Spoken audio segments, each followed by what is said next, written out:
Hello students, आज की हमारी class BSc third year paper first plant morphology and anatomy की है और हम इसमें टॉपिक डिस्कस कर रहे थे टिश्यूज। ठीक है, टिश्यूज में हमने तीन टाइप के टिश्यूज के लिए यहाँ पे अध्ययन किया। फर्स्ट जो था वो था हमारा विभिज्योतकी मेस्मेटिक टिश्यूज, जिनका काम स्वभाव है हमेशा विभाजनशील रहना, क्योंकि उनकी उत्पत्ति हुई है मेरिटोज से। सेकेंड टिश्यू सिस्टम जो है वो हम ले रहे थे सेकेंड में परमानेंट टिश्यू में हमारे पास में थे सिंपल, जिस सिंपल टिश्यूज में हमने पढ़ लिया पेरेनकाइमा मृदु तक, कोलेनकाइमा स्थूल कोणों तक एंड स्क्लेरेनकाइमा क्या बोलते हैं दृढ़ तक। आज हमारा टॉपिक सिंपल जो है उसमें हमारा टॉपिक आ जाता है कॉम्प्लेक्स। तो आज हम यहां पे पढ़ेंगे कॉम्प्लेक्स टिश्यूज।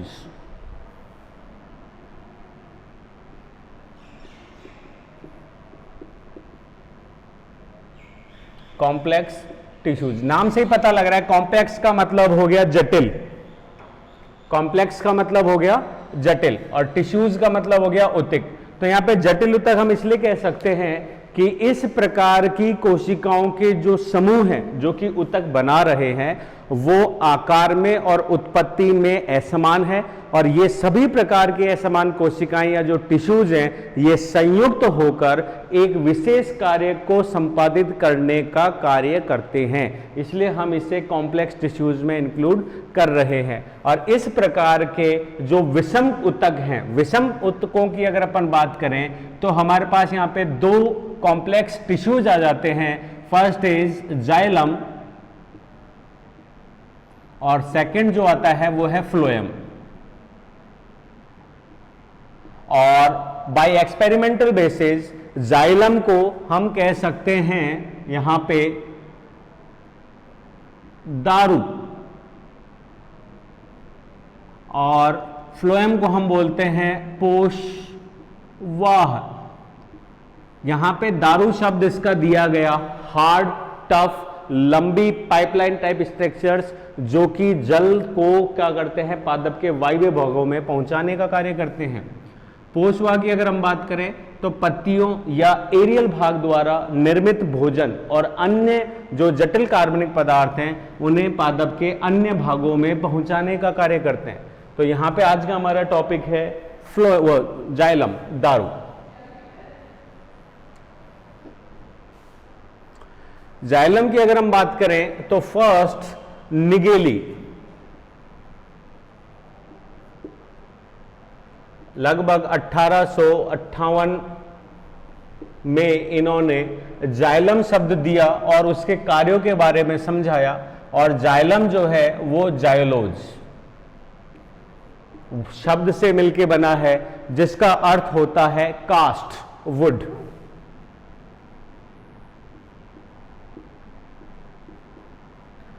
जाइलोज का अर्थ है वुड, अतः हम जाइलम जो है को कास्ट उतक या वुड टिश्यूज भी कहते हैं।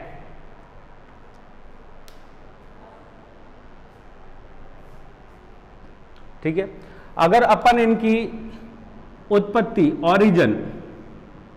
ओरिजिन की बात करें तो एक सिंपल विभिज्योतकी कोशिका का जो हम सिद्धांत यहां पे लेते हैं सेम का, तो यहां पे हम कह सकते हैं कि इसकी जो एपिकल दैट इज एपिकल, ये हो गया लेटरल और ये हो गया इंटर कैलरी। तो एपिकल का मतलब शीर्ष विभिज्योतक, ये हो गया लेटरल का मतलब पार्श्व विभिज्योतक, और इंटर कैलरी का मतलब हो गया है यहां पे अंतर्वेशी। और ये जो अंतर्वेशी कोशिकाएं हैं इसके अंदर की विभाजनशील सेल्स प्रोकैम्बियम, ये विभाजनशील सेल्स जो हैं वो जाइलम एंड फ्लोएम की कोशिकाओं की उत्पत्ति करती हैं। अगर हम इनकी बात करें तो ये टिश्यूज एक जैसे नहीं है, होमोजीनस नहीं है, दीज आर हेटेरोजीनस, विषमांगी। तो ऐसे में यहाँ अलग अलग शेप एंड साइज की कोशिकाएं जो हैं वो डेवलप होती हैं। तो हम सिंपल वे में कह सकते हैं कि जाइलम टिश्यूज की जो उत्पत्ति है वो किसकी वजह से हो रही है, प्रोकैम्बियम की वजह से। लेकिन यहाँ पे एक चीज और आती है कि इन मोनोकॉट जो एक बीजपत्रीय पादप हैं उनका जीवन काल भी छोटा होता है, प्लस उनमें कैम्बियम या सेकेंडरी जो विभाजनशील कोशिकाएं या ऊतक होते हैं वो नहीं पाए जाते। अतः उनके अंदर जो ओरिजिन है वो प्रोकैम्बियम से है और उनके जीवन चक्र में एक बार ही जाइलम जो है वो बनता है। लेकिन अगर हम यहां पे डाइकॉट की बात करें, डाइकॉट की अगर हम यहां पे बात करते हैं तो डाइकॉट का जीवन चक्र जो है वो बहुवर्षीय है, बहुवर्षीय, ठीक है। और इस बहुवर्षीय की वजह से, बहुवर्षीय के कारण इसमें एक बार की डेवलप जो जाइलम सेल्स हैं वो लगातार अवशोषण तथा डिपोजिशन, स्थूलन के कारण उनकी ल्यूमन जो है वो नष्ट हो जाती है और वो कोशिका मृत होकर उनकी ल्यूमन पूरी तरीके से हार्ड हो जाती है, बंद हो जाती है, तो वो संवहन का कार्य नहीं कर सकती। इसलिए इनमें वर्ष प्रति वर्ष जो है वो लगातार secondary xylem cells, secondary xylem cells जो है वो उत्पन्न होती है, उनकी उत्पत्ति होती है और वो होती है बाई कॉर्क, वो वैस्कुलर कैम्बियम, उनकी उत्पत्ति होती है वैस्कुलर कैम्बियम, जो कि दो संवहन पूल मतलब जाइलम एंड फ्लोएम के बीच में एक पट्टी के रूप में पाई जाती है।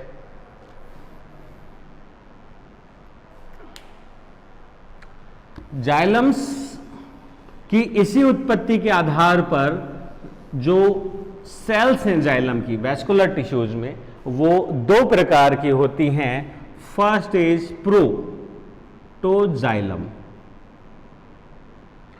और एक होती है मेटाजाइलम,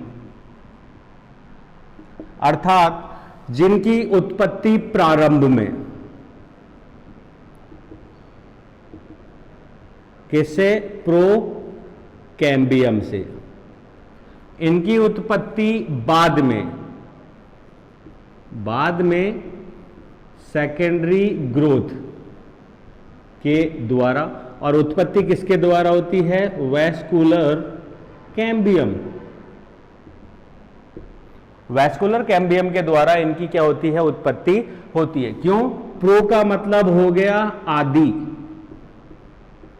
जाइलम का मतलब हो गया दारू, अतः हम इन्हें आदि दारुक कहते हैं। अगर मेटा की बात करें तो मेटा का मतलब होता है अनु, अनु का मतलब अनुसरण, मतलब बाद में आने वाला, किसी के पीछे आने वाला, दैट इज अनु, और ये हो गया जाइलम का मतलब दारू, तो इसे हम कह सकते हैं अनुदारू और इसका मतलब हो गया आदि दारू। इसकी उपस्थिति के आधार पर हम जो हैं वो जाइलम सेल्स में एक क्लासिफिकेशन डिस्क्रिप्शन करते हैं, जैसे कि स्टेम के अंदर, इनटू स्टेम अगर हम बात करें तो स्टेम के अंदर अगर प्रोटोजाइलम, प्रोटोजाइलम जो है वो कहां है, केंद्र की ओर, और जो मेटाजाइलम है वो कहां है, परिधि की ओर, ठीक है। तो ऐसे में प्रोटोजाइलम जिधर है उसको हम बोलेंगे एंडार्क, अंत है आदि दारू, अंत है आदि दारू, ठीक है। उसी प्रकार अगर हम यह कहें अनुदारू के लिए, अनुदारू के लिए हम कह सकते हैं कि इसमें प्रोटोजाइलम जो है वो है परिधि की ओर, और मेटाजाइलम जो है वो है केंद्र की ओर। तो ऐसी कंडीशन में प्रोटोजाइलम बाहर की तरफ है, अतः इसको बोलेंगे एक्जार्क, बाह्य आदि दारू, बाह्य आदि दारू। कैसे हुआ ये, इसको वैसे एक डायग्राम से समझा देते हैं। ये हो गई है बाह्य एपिडर्मिस, ये हो गई है एंडोडर्मिस, ये हो गया है कॉर्टेक्स, और ये है फ्लोएम एंड जाइलम, क्योंकि यहां पे मैं आपको कोलेटरल वेस्कुलर बंडल्स बता रहा हूं, ठीक है, जिनको हम कॉन्जॉइंट के नाम से जानते हैं। कॉन्जॉइंट का मतलब जब एक रिंग में जाइलम एंड फ्लोएम जो है वो एक साथ होते हैं, कॉन्जॉइंट। और कॉन्जॉइंट जो है आपको मोनोकॉर्ड्स में मिलते हैं, लेकिन हम डाइकॉट की बात करें और अगर फ्लोएम और जाइलम के बीच में रिंग के रूप में या परत के रूप में अगर हमें कैम्बियम मिल जाए तो these are known as open. ठीक है, तो ये ऊपर की तरफ तो है फ्लोएम, नीचे की तरफ है जाइलम, नीचे की तरफ या केंद्र की तरफ सदैव होता है जाइलम, और परिधि की ओर जो होता है वो होता है फ्लोएम। बहुत कम ऐसे प्लांट्स हैं, जैसे कि अगर अपन बात करें कुकुरबिटेसी, उसके अंदर फ्लोएम केंद्र की ओर होता है, जाइलम बाहर की तरफ होता है। तो वो कुछ अपवाद है जो न्यू टाइप के लिए इंपॉर्टेंट है, हमें याद रखने चाहिए। तो ऐसे में अगर हम इसकी स्ट्रक्चर में देख रहे हैं तो ये तो जाइलम एंड फ्लोएम सिंपल सा है। अब इन सेकेंडरी ग्रोथ, इस कैम्बियम के कारण ये जो कैम्बियम है, ये कैम्बियम क्या करेगी, सेकेंडरी ग्रोथ कॉज करेगी, और इस सेकेंडरी ग्रोथ की वजह से बाहर की तरफ बनाएगी सेकेंडरी फ्लोएम और अंदर की तरफ बनाएगी सेकेंडरी जाइलम। लेकिन वो जो सेकेंडरी जाइलम जिसको हम मेटाजाइलम के नाम से जानते हैं, वो किधर बन रहा है, वो केंद्र की तरफ बन रहा है या वो परिधि की तरफ बन रहा है, ये डिपेंड करता है एंडार्क एंड एक्जार्क कंडीशन को। अगर ये केंद्र की तरफ बन रहा है, जिसकी वजह से पुराना जाइलम किधर आ गया, बाहर की ओर, that condition is known as exarch condition, बाह्य आदि दारू। और अगर ये नया बनने वाला परिधि की ओर बन रहा है, बिल्कुल फ्लोएम के अटैच होके, तो ऐसे में जो पुराना प्रोटोजाइलम है वो कहां चले गया, केंद्र की ओर, पित्त की ओर। तो इस कंडीशन को जो है हम बोलते हैं एंडार्क, दैट अंतः आदि दारू। इसी में हमें एक और डिस्क्रिप्शन दे सकते हैं कि जो बनने की प्रोसेस है वो सेंट्रीपिटल है कि सेंट्रीफ्यूगल है, ये भी हम कह सकते हैं। अगर सेंट्रीपिटल बन रहा है कि अभी केंद्र की बन रहा है तो प्रोटोजाइलम को बाहर निकाल देगा, दैट इज एक्जार्क। और अगर सेंट्रीफ्यूगल बन रहा है बाहर की तरफ तो प्रोटोजाइलम को अंदर घुसा देगा केंद्र की ओर, इसलिए हम उसको बोल सकते हैं एंडार्क। ये हमारे पास में दो टर्म्स जो हैं वो यहां पे आती है। इसके अलावा अगर हम देखें तो कभी कभी ऐसा होता है कि जो जाइलम है वो फ्लोएम से घिर जाता है, दोनों तरफ फ्लोएम है और बीच में जाइलम है, तो इस प्रकार की कंडीशन को हम बोल सकते हैं मीजार्क। मीजार्क कंडीशन हम यहां पे बोल सकते हैं, कहां गया, that is मीजार्क।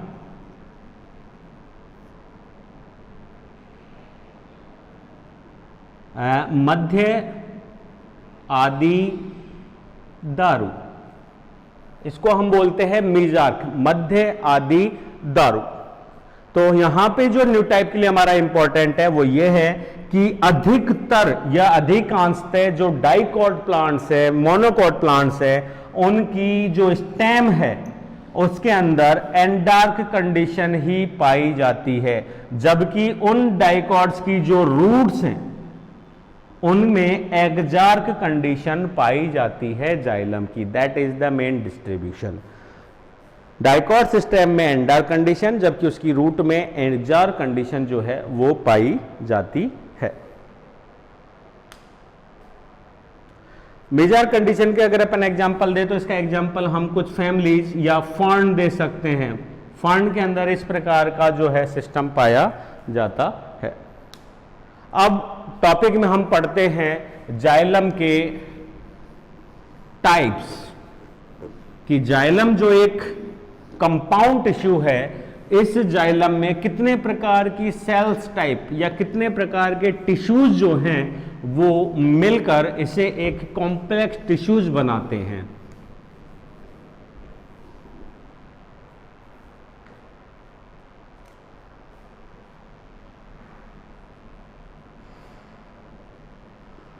Elements of xylem, elements of xylem, elements of xylem की अगर अपन बात करें तो इसमें मुख्यतः 4 प्रकार की सेल्स या टिश्यूज का हम डिस्क्रिप्शन देंगे, जिसमें एलिमेंट्स में हम कह सके, इसको और ऊपर लिख देते हैं,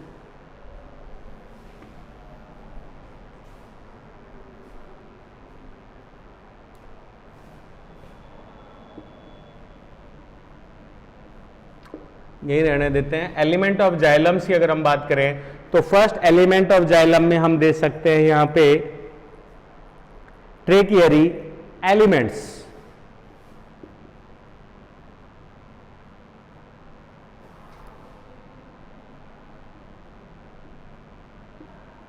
ट्रेकियरी का मतलब अगर अपन कहें तो हम इसे वाहिकीय तत्व कह सकते हैं।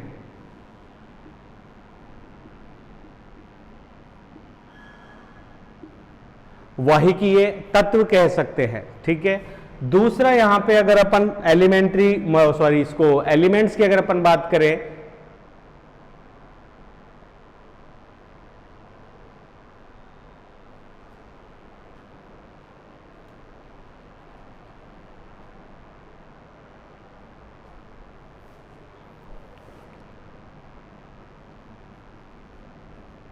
जाइलम फाइबर्स, थर्ड की अगर अपन बात करें तो जाइलम पेरेन्काइमा।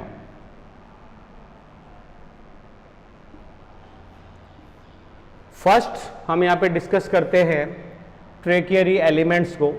ये मुख्य भाग है जाइलम की, ठीक है, और इसी की कोशिकाएं जो हैं एक दूसरे से जुड़कर लंबी पाइपलाइन लाइक स्ट्रक्चर बनाती हैं और डीप इनसाइड द स्टेम या टिश्यूज पिथ के पास होते हैं और रूट द्वारा एब्जॉर्ब वाटर एंड मिनरल्स जो हैं उनको क्या करते हैं, पादप के वायवीय भागों तक पहुंचाते हैं। और सबसे ज्यादा मैकेनिकल सपोर्ट जो प्लांट को देते हैं वो भी यही देते हैं। तो ट्रैकियरी एलिमेंट्स को यहां विशेष रूप से हम जो पढ़ेंगे वो 2 टाइप से पढ़ेंगे। First is tracheid and second जो है वो यहां पे हम पढ़ेंगे वेसल्स। ट्रैकेट्स को हम कह सकते हैं वाही निकाय, वाही निकाय, और अगर वेसल्स की बात करें तो ये हो गया वाही काय। तो फर्स्ट जो हमारा टॉपिक है अभी का वो है वाहिनिकाएं।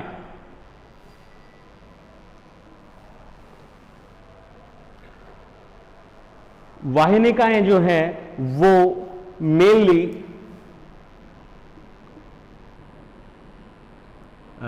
टेरिडोफाइट, जिम्नोस्पर्म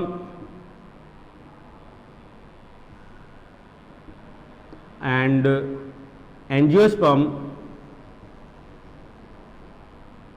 सभी में पाई जाती है।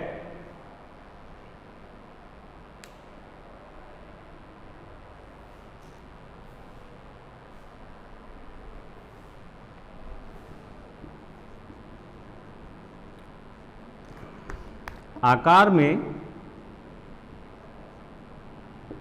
बेलनाकार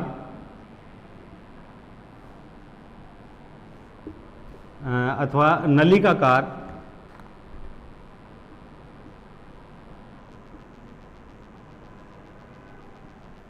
लंबी सिरे या जो किनारे हैं वो नुकीले, इनकी जो सतह है वो असतत होती है। नुकीले सिरे, नुकीले सिरे का मतलब समझना सीजल टाइप, छेनी के समान। सिंपल अगर यहां एक डायग्राम बनाएं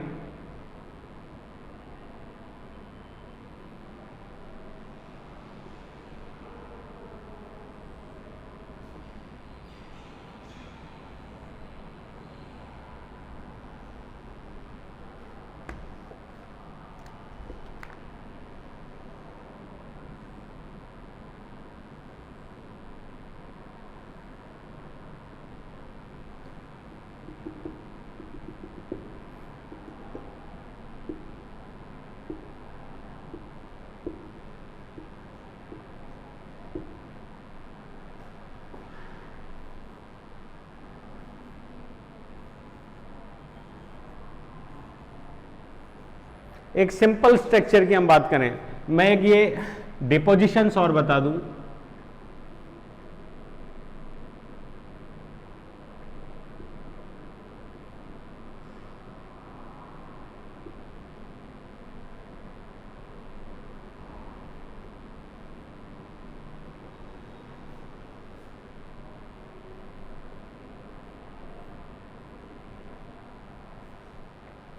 कोशिका भित्ति सेल वॉल की बनी हुई है। कोशिका के मैच्योरिटी के साथ जीव द्रव्य द्वारा अतिरिक्त सेकेंडरी मेटाबोलाइट्स का निक्षेपण कोशिका भित्ति के ऊपर, ठीक है। और ये निक्षेपण अधिकतर सेल्यूलोज, हेमीसेल्यूलोज एंड पेक्टिन का होता है, परंतु इन विशेष सेल्स के अंदर पेक्टिन के अलावा इनके अंदर किसका होता है, ये लिग्निन का। प्राइमरी जो सेल्स है कौन सी, प्रोटोजाइलम सेल्स, उन पे लिग्निन का निक्षेपण नहीं मिलेगा, ये इंपॉर्टेंट है, याद रखना। लेकिन सेकेंडरी जो सेल्स बनती हैं या सेकेंडरी जाइलम की जो सेल्स बनती हैं उनमें लिग्निन का डिपोजिशन पाया जाता है। और ये डिपोजिशन जो है वो अलग अलग शेप का हो सकता है, जैसे कि अगर हम इसकी बात करें तो ये एक तरीके से हो गया एंगुलर,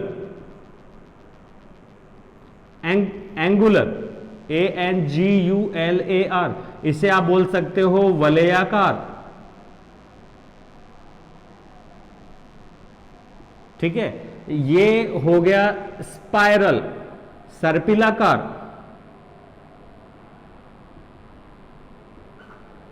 अगर इसकी अगर अपन बात करें तो ये हो गया स्कैलरिफॉर्म, जिसको हम सीढ़ीनुमा कह सकते हैं। इसमें अलग अलग सीढ़ीनुमा संरचनाएं बनती हैं। और इसी में अगर एक आगे कहें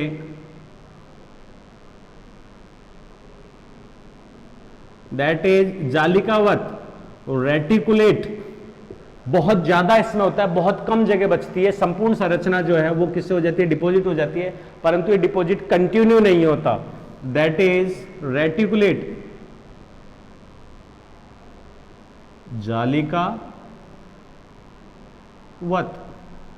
ठीक है। इस टाइप से जो है इनके अंदर क्या होता है, डिपोजिशंस हो रहा है।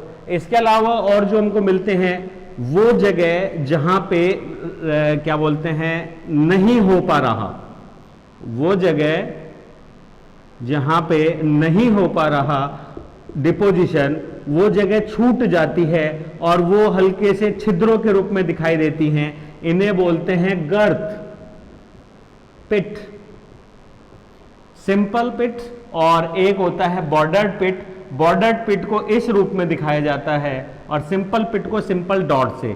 तो ये होते हैं बॉर्डर्ड पिट और ये होते हैं सिंपल पिट।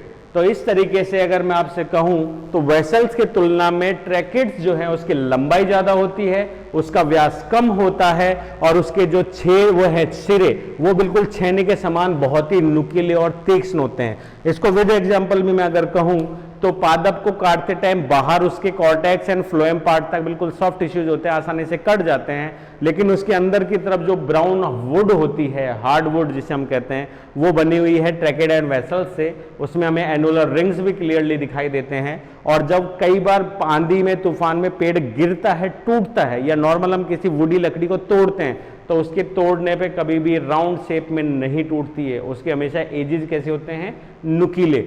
और वो नुकीले एजेस ट्रैकिड्स एंड वेसल्स की तरह के रूप में होते हैं, जिसपे अगर हम हाथ लगाएं तो बहुत तेजी से चुभते हैं। तो ये हार्ड टिश्यूज ट्रैकिड्स हैं, वेसल्स हैं, लेकिन वेसल्स की तुलना में ट्रैकिड्स के सिरे ज्यादा नुकीले हैं, इनकी लंबाई ज्यादा होती है, छेनी के समान। अगर हम डिपोजिशंस की बात करें तो प्रारंभ में, क्योंकि प्रारंभ में लिग्निन का डिपोजिशन नहीं हुआ है, तो यहां हम कह सकते हैं कि इनमें डिपोजिशन लिग्निन का नहीं होता। किसमें, मेटाजाइलम के अंदर, जो प्रारंभिक टिश्यूज बन चुके जाइलम के, और उसके अंदर जो है वो हमको यहां पे मिलेगा एन्युलर एंड स्पाइरल। एन्युलर मिल सकता है और क्या मिल जाएगा हमको, सेकेंड वन स्पाइरल। एन्युलर का मतलब वलयाकार, स्पाइरल का मतलब हो गया सर्पिलाकार, जो है वो स्थूलन।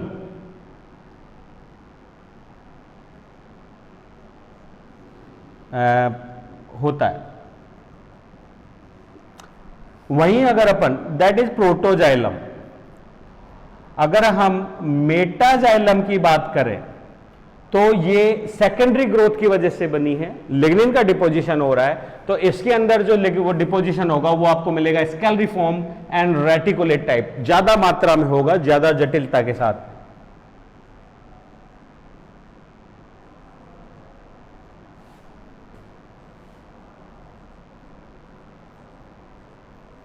स्केलरिफॉर्म एंड रेटिकुलेट जो है वो हमें क्या मिलता है, डिपोजिशन,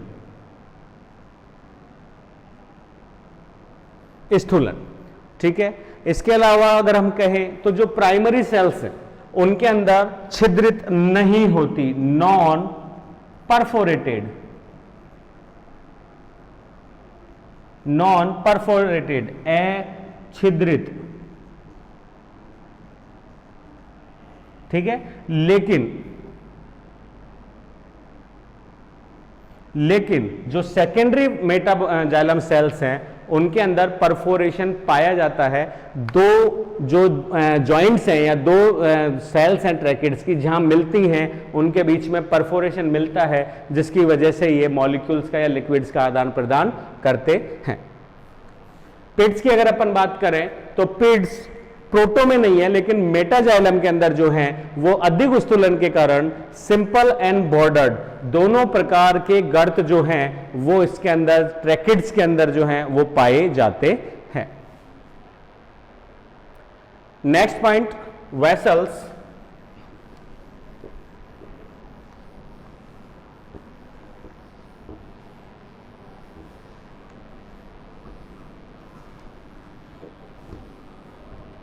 ये तो रहने दीजिए, या मिटा देता हूं जिससे मैं पिट्स को समझा दूंगा। यहां पे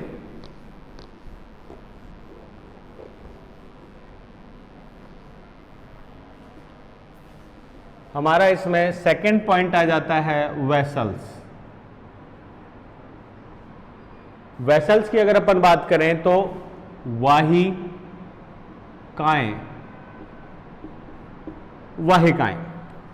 वाहिकाओं की अगर अपन बात करें तो तुलनात्मक रूप से ये ट्रैकिड्स से छोटी परंतु व्यास में अधिक, आकार या लंबाई में छोटी परंतु व्यास में क्या होती हैं, अधिक होती हैं। इनके किनारे नुकीले होते हैं पर कम नुकीले होते हैं, भुतरे प्रकार के इनके किनारे होते हैं, और इनके अंदर जो हैं वो चालने पट या अगर अपन बात करें छिद्रित परफोरेटेड जो हैं ये पाई जाती हैं। और सबसे बड़ी चीज अगर हम वेसल्स के लिए कहें डिस्ट्रीब्यूशन, तो डिस्ट्रीब्यूशन की हम बात करें तो टेरिडोफाइट,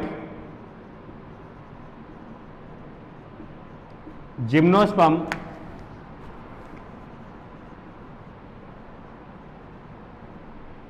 में एब्सेंट, वेसल्स जिम्नोस्पर्म्स में और टेरिडोफाइट्स में नहीं पाई जाती, केवल और केवल एंजियोस्पर्म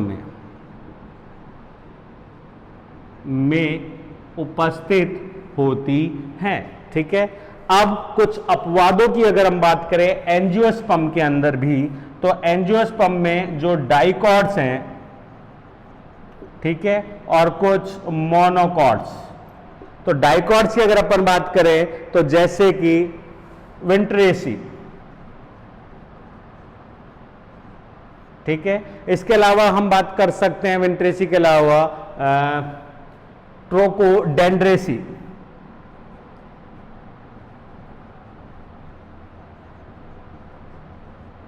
इन दोनों के दोनों फैमिलीज के जो मेंबर्स हैं उनमें वेसल्स अपवाद